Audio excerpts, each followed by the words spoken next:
Ya, Assalamualaikum warahmatullahi wabarakatuh.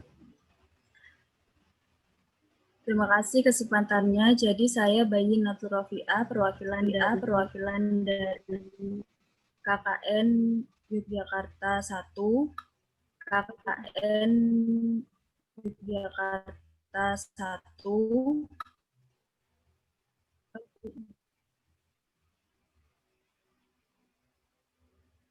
Di sini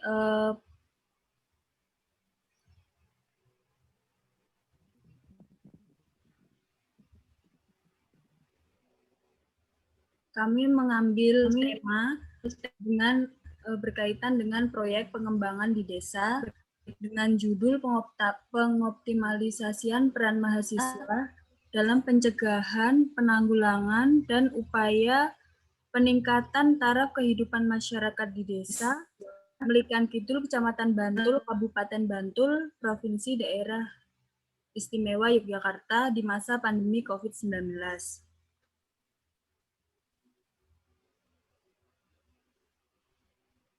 Nah, untuk anggota dari kelompok kami, yang pertama ada Selvia, Revadita, Milenia, saya sendiri Bayin, dan Nadia. Jadi anggota dari kelompok kami itu hanya terdiri dari 5 orang.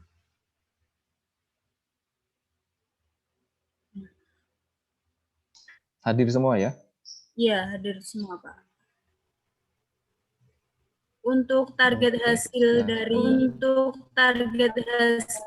dari kami ini, yang pertama itu ada program pembagian masker dan hand sanitizer kepada warga desa. Yang pertama itu ada program pembagian masker dan hand sanitizer kepada warga desa Kecamatan Bantul. Yang kedua adalah program pembagian masyarakat desa pada bulan suci Ramadan. Yang ketiga adalah program mengajar dan untuk anak-anak tingkat SD di desa Melikan Kidul. Yang keempat, program edukasi tentang pencegahan dan penanggulangan COVID-19 melalui video edukasi dan sosialisasi. Dan yang terakhir, program pemasangan poster dan banner terkait dengan pencegahan dan penanggulangan COVID-19. Nah, untuk analisis situasi sendiri di Desa Melikan Kidul itu, kesadaran masyarakat dalam mematuhi protokol kesehatan itu masih kurang. Juga banyak masyarakat yang terdampak PHK sehingga perekonomian di Selatan itu sangat turun drastis. Dan yang terakhir itu kurangnya pendampingan orang tua dalam membantu anaknya mengerjakan tugas sekolah karena mereka sibuk bekerja. Nah, proker-proker yang kami gagas itu tadi, yang pertama ada pembagian masker dan hand sanitizer untuk pencegahan dan penanggulangan COVID-19. Yang kedua, ada mengajar untuk membantu orang tua dalam meringankan dalam mengerjakan tugas anak-anaknya. Langsung aja ini untuk timeline kegiatan, rencana pelaksanaan kegiatan. Langsung aja ini ke program kerjanya. Nah, ini. Untuk program kerja utama, itu yang pertama itu ada program mengajar, edukasi dan sosialisasi tentang pencegahan dan penanggulangan COVID-19. Nah, mengajarnya ini nanti dilaksanakan di rumah selfie atau di rumah dengan sasaran 5 sampai 10 orang anak, itu 1 sampai 2 RT. Jadi 1 sampai 2 RT itu sekitar 5 sampai 10 anak. Kenapa kami sasarannya sedikit? Karena yang pertama juga karena di masa pandemi, dan yang kedua pada realitanya untuk yang terjun langsung ke lapangan itu hanya 2 anak. Jadi untuk sasaran kami itu sedikit. 5-10 orang anak itu nanti, yang 5 orang akan diajarkan secara luring, dan yang 5 orang akan diajarkan secara daring, itu melalui yang di Batam. Jadi, yang 5 anak itu nanti secara luring, yang 5 anak secara daring mungkin bisa melalui Zoom atau Google Meet. Yang kedua itu ada pembagian masker, kain, dan hand sanitizer pada masyarakat desa. Nah, untuk pembagiannya nanti kami akan datang langsung ke rumah-rumah warga. Jadi akan kami datangin langsung sehingga tidak akan menimbulkan kerumunan. Dan untuk masker kainnya itu sendiri nanti kami juga akan buat sendiri. Mungkin nanti bisa diberi logo UNESA ataupun KKN UNESA 2021. Baik hand sanitizer-nya juga, nanti kami akan beli yang literan dan akan kami buat dalam botol-botol kecil untuk nanti juga dikasih stiker atau logo UNESA ataupun KKN UNESA 2021. Yang ketiga yaitu pemasangan poster dan banner mengenai pencegahan dan penanggulangan COVID-19 di tempat-tempat strategis. Mungkin nanti untuk penempelan posternya bisa di gang-gang RT dan pemasangan posternya itu di dekat jalan ataupun di dekat balai desa. Yang terakhir yaitu ada pembagian takjil atau makanan itu pada bulan Ramadan itu nanti kami juga akan datang langsung ke rumah-rumah warga. Jadi tidak akan menimbulkan kerumunan karena kami akan langsung datang ke rumah-rumah warga untuk memberikannya secara langsung. Dan untuk mengajarnya ini nanti juga diselingi dengan video edukasi tentang bahaya COVID-19 dan cara penyebaran COVID-19 dan juga sosialisasi tentang pencegahan dan penanggulangan COVID-19. Dan juga akan sosialisasi terkait dengan cara praktek, cara mencuci tangan yang baik dan benar untuk mencegah penyebaran COVID-19. Ini untuk anggaran dana. Untuk anggotanya sendiri, kami hanya terdiri dari 5 orang, dengan susunan saya, Bayin, sebagai ketua, Selvia Kusuma Dewi sebagai wakil, Milenia sebagai sekretaris, dan Nadia juga sebagai sekretaris 2, Revadita sebagai bendahara. Mungkin itu saja pemaparan program kerja dari kelompok kami. Jadi kami memilih program kerjanya yang sederhana karena pada realitanya itu yang terjun ke lapangan itu hanya 2 orang. Jadi kalau program kerjanya banyak dan susah, kami takut kewalahan. Gitu, Pak. Baik, terima kasih Mbak In. Bisa dimengerti dan bisa dipahami. Jadi ya, bagus, artinya dibagi dan disesuaikan dengan proporsi. Saya suka karena ada sebagian yang daring juga, melibatkan teman-teman yang dari Batam juga. Dan tidak perlu muluk-muluk. Nah, inilah perbedaannya yang kalau 15 anak dengan yang beberapa anak ya. Mungkin akan lebih mengena yang anaknya sedikit begitu. Namun juga ini sebenarnya jadi tantangan juga di dua kelompok ya, baik yang full 15 anak dengan yang hanya sebagian, mungkin hanya 5 atau sebagian saja. Prakteknya hanya 2 anak yang di lapangan ya, Reva dan juga Selfie.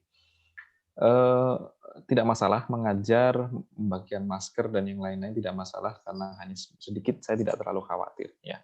Nah, mungkin perlu saya kembalikan lagi ke tadi beberapa desa yang mungkin sebagian besar mungkin dibagi 2 ya, artinya bisa mencontoh programnya Jogja ini, sebagian luring, sebagian daring. Kalau bisa, mayoritas sebagian besar luring, sebagian besar daring. Ya, nanti ada beberapa permasalahan yang ingin saya sampaikan kepada teman-teman ya, tapi nanti kita selesaikan dulu presentasinya agar tidak terlalu malam, tidak terlalu sore ya. Kita lanjutkan mungkin untuk kelompok yang selanjutnya, tapi sebelum saya lanjutkan ke sana mungkin ada yang mau ditanyakan dari kelompok luar atau mungkin bahkan ada yang ingin disampaikan dari kelompok Yogyakarta. Silakan. Saya mau bertanya, Pak. Silakan. Siapa ini? Bayin, Pak. Mbak Yin mau tanya. Ya, silakan Mbak Yin.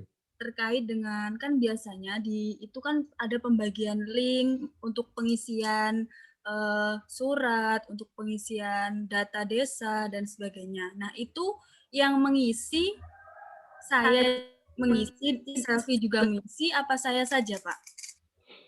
Ini yang dituju jadi ketua sekarang siapa untuk Jakarta Saya. ini? Bayin, cukup Iya. ketuanya saja. Nanti akan saya komunikasikan dengan Pak Yoyok PPTI Puskom untuk menggabungkan yang Batam ke Jogja. Ya, jadi nanti ketika masuk SIM KKN supaya nanti bisa terset satu. Saya belum komunikasikan memang dengan Pak Yoyo ya. Iya. Insya Allah besok Senin ya, di hari kerja nanti akan saya komunikasikan dengan Pak Yoyo dan Pak Jaki untuk menggabungkan itu. Karena teman-teman juga mungkin sudah melihat di SIM KKN sekarang sudah saya namanya untuk DPL-nya ya. Kemarin sudah saya Iya. komunikasikan untuk dipindah yang seperti Surabaya 64, Surabaya 74 ya, dan juga mungkin untuk yang Yogyakarta. Tadinya kan DPL-nya bukan saya. Nah, mungkin sekarang sudah saya. Insya Allah besok minggu depan akan saya komunikasikan supaya bisa jadi satu dan teman-teman ketika mengakses nanti juga jadi satu, ya tidak terpisah-pisah. Saya nanti ketika memberikan penilaian juga lebih enak, lebih leluasa gitu ya, tidak buka link berkali-kali karena berbeda tempat. Begitu Mbak Bayin. Iya Pak, terima kasih Pak. Sama-sama. Ada lagi yang lain pertanyaan mungkin silahkan atau Bapak yang ini saya diskusikan? Ya silahkan. Selfie ya, silakan Mbak Selfie. Pak, jadi kan sebelumnya kemarin itu saya sempat ke kantor kabupaten menanyakan soal perizinan kalau misalnya kita mau melakukan KKN di sini dan ternyata ada salah satu syaratnya itu mengajukan proposal. Nah, di dalam proposal contohnya itu Pak, itu tuh harus ada tanda tangan dari ketua LP3M sama ketua pelaksana KKN ini. Apakah kalau misalnya saya minta tolong bisa juga dibantu atau cukup sampai ke Bapak saja proposal yang disampaikan ke kabupaten? Sebenarnya nanti ketika proposal itu bisa digantikan dengan surat dari Bakes Bangpol itu, Mbak Selvi. Ya, ketika Bakes Bangpol Provinsi Jatim itu sudah ditujukan ke Yogyakarta, mungkin nanti keabsahan. Jadi kan saya paham Jogja ini minta seperti legalitas gitu ya. Makanya minta tanda tangan. Kemudian kemarin ada beberapa yang Mbak Selvi kemarin japri saya kan diminta itu. Mereka minta legalitas supaya benar nggak sih ini sebenarnya kegiatan KKN ini dilakukan gitu dan nanti kalau terjadi sesuatu yang bertanggung jawab siapa. Nah saya paham. Nah yang bisa saya sampaikan sekarang kalau misalnya Mbak Selvi dan yang lain misalnya Mbak Selvi dan Mbak Reva bisa berkomunikasi dengan internal desa dan itu sudah welcome, cukup keep sampai di situ dulu ya, keep sampai di situ dulu untuk koordinasi awal. Nah, kalau misalnya bisa disampaikan, misalnya dibutuhkan surat dari Bakes Bangpol, nanti akan disusulkan karena proses perizinannya sedang berjalan. Dan disampaikan juga bahwa KKN ini selama 1 semester 4 bulan. Begitu. Jadi kami masih lama di sini, insya Allah nanti akan kami, sorry kayaknya internet saya nggak stabil. Suara saya sudah jelas tadi, sempat putus-putus nggak? Jelas. Jelas kok Pak. Oh, jelas ya, syukurlah. Jadi paling tidak lakukan pendekatan atau lakukan bukan sosialisasi ya, lakukan ini apa namanya ya istilahnya kulon nuwun ya Mbak Selvi ya, kulon nuwun terlebih dahulu kepada desa atau RT atau RW yang dituju tadi seperti di Surabaya 64 itu ke RW kalau nggak salah ya.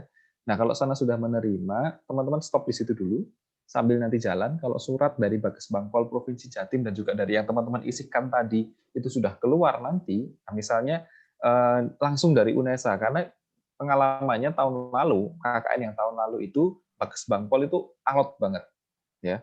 Nah, sehingga akhirnya kemarin dikeluarkan kebijakan udahlah suratnya dari kampus saja. Jadi tanda tangannya langsung tanda tangan ketua LP3M dan ketua divisi KKN. Nah, itu kan lebih sah ya. Nah, jadi nanti teman-teman mungkin suratnya juga mungkin akan saya tidak tahu formatnya seperti apa ya. Kalau misalnya langsung dari kampus biasanya akan menerangkan nama-nama ini. Nah, jadi kalau sudah ada surat itu proposal tidak harus ditandatangani tidak apa-apa. Karena saya yakin yang diminta oleh Bakes Bangpol itu adalah legalitas ya dan juga validitas. Jadi legal dan valid gitu. Nah, kalau sudah legal dan valid, mereka yakin bahwa KKN ini bukan kegiatan yang secara mandiri, independen teman-teman kerjakan, tapi memang benar-benar di bawah naungan institusi, yaitu Universitas Negeri Surabaya. Ya, jadi ini sementara ini bagaimana kalau yang dialami oleh Selvi dan teman-teman yang lain untuk perizinan di lokasi KKN-nya? Ini di desanya Selvi kan, atau di domisili tempat tinggalnya Selvi kan, di kelurahan? Iya Pak, di domisili saya, di tempat saya. Kemarin itu saya pertamanya ke tempat Bapak RT-nya, udah dapat izin juga dan udah dapat konfirmasi kalau misalnya boleh melakukan di sini. Tapi memang dari Bapak RT-nya itu menyarankan untuk istilahnya permisi juga ke kepala desa, bisa juga sampai ke kabupaten. Makanya waktu saya udah sampai di kantor kabupaten itu, saya nemuin beberapa persyaratan yang kayak gitu Pak, kayak gitu. Tapi kalau misalnya dari UNESA juga ada surat kayak gitu, berarti saya istilahnya nunggu dulu gitu Pak. Ya, ditunggu terlebih dahulu. Yang penting di desanya sudah welcome. Nanti ketika ditanya, bagaimana sudah diurus? Iya Pak, ini sedang saya uruskan surat karena persyaratannya ternyata ada yang harus ditandatangani atau stempel basah. Dan ini sedang kami proses di Surabaya. Masih proses, mohon ditunggu ya Bapak. Insya Allah tidak terlalu lama kok. Bilang begitu saja ya. Artinya kita juga tetap menghargai beliaunya karena ini juga menjadi salah satu bentuk dokumentasi dan juga legalitas yang diperlukan juga. Nah, insya Allah nanti ada surat seperti itu, Mbak Selvi dan teman-teman yang lain dari Surabaya 64, Surabaya 7, Kabupaten Bangkalan, sehingga nanti teman-teman bisa dijadikan sebagai pegangan untuk pelaksanaan kegiatan. Nah, ini masih menunggu ya teman-teman ya. Bismillah lah 1 minggu, 2 minggu ini nanti akan semakin clear begitu ya. Nah, untungnya teman-teman ini kan dilaksanakan dalam waktu yang cukup lama gitu ya. Jadi kan kalau misalnya 4 minggu gitu kan, itu kan kedandapan. Istilahnya apa ya bahasa Indonesia kedandapan itu ya? Bupuh, seperti kaget gitu ya, terburu-buru gitu ya. Ibaratnya chaos gitulah. Kalau 4 minggu. Karena setengah minggu, bukan setengah minggu ya, setengah bulan sudah selesai, surat izinnya baru bisa diinikan. Tapi kalau teman-teman ini kan masih ada waktu survei, kemudian nanti pembukaan, dan yang lain sebagainya. Jadi ditunggu saja Mbak Selvi ya dan teman-teman yang lain, insya Allah nanti akan ada perizinan. Entah itu dari Bakesbangpol Provinsi Jawa Timur yang ditujukan ke lokasi teman-teman melakukan KKN maupun kalau misalnya mentok-mentoknya tidak bisa dan terlalu lama dari Bakesbangpol, nanti ada surat yang dikeluarkan oleh LP3M atau Ketua Divisi KKN Universitas Negeri Surabaya. Begitu. Baik, terima kasih Pak. Ya, sama-sama. Ada lagi yang lain yang ingin disampaikan? Silakan. Sepertinya sudah cukup, Pak. Baik, sudah cukup. Oke, kalau tidak ada dan sudah cukup, saya pikir itu nanti bisa langsung diinikan ya. Sorry, bisa di-share screen lagi, Bain. Saya belum screenshot tadi, lupa. Bisa di-share screen lagi, award-nya, ya, di bagian mana saja terserah. Ya, sebentar saya screenshot dulu sebagai bukti, ya. Oke, sudah. Terima kasih. Baik teman-teman, untuk kelompok Yogyakarta